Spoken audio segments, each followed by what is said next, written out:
Ассаламу алейкум, Рихалчин Мягкой.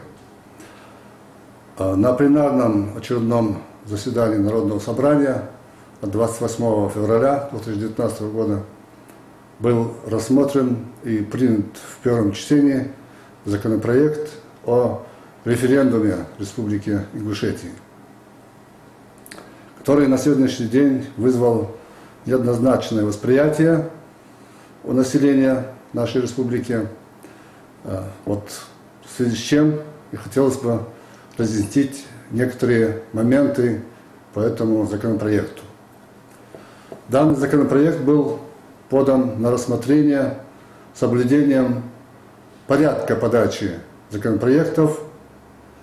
В связи с этим был отписан Комитету по государственному устройству и законодательству для подготовки к рассмотрению.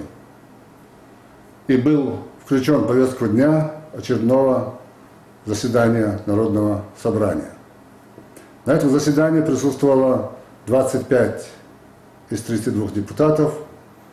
За данный законопроект, за принятие данного законопроекта в первом чтении проголосовали все присутствующие депутаты, за исключением двух, которые на тот момент выходили из зала.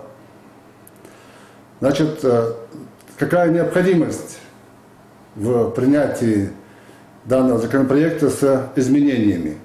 Дело в том, что сам закон о референдуме, конституционный закон, был принят 31 марта 1997 года, 20 лет. Естественно, жизнь течет, появляется необходимость вносить изменения. Это естественный процесс. Но так или иначе, в этом законопроекте каким-то образом, может быть, там техническая проблема, некий абзац, который все-таки является, на мой взгляд, основополагающим этого закона, выпал. Но в связи с этим хотелось бы заверить жителей нашей республики, что ко второму чтению, то есть второе чтение будет рассматриваться, во втором чтении данный законопроект будет рассматриваться 28 марта текущего года. Все эти нюансы будут учтены, и тот абзац, который выпал, а он, как я уже сказал, основополагающий, затрагивает вопрос об изменении статуса, наименовании республики, ее разделении или объединении с другими субъектами, будет рассматриваться только через референдум населения, с учетом мнений населения нашей республики.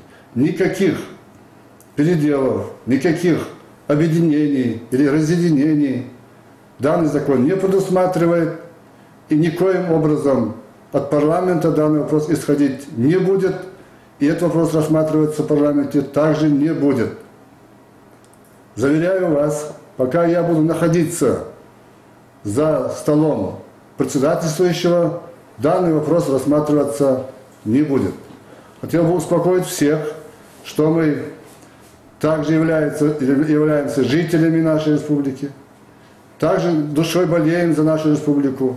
Мы никому и никогда не позволим расшатать ситуацию, мы не позволим лишать своих потомков нашей государственности, которой мы с трудом за эти вот последние 26 лет создали. Наоборот, будем развивать в лучшую сторону нашу республику.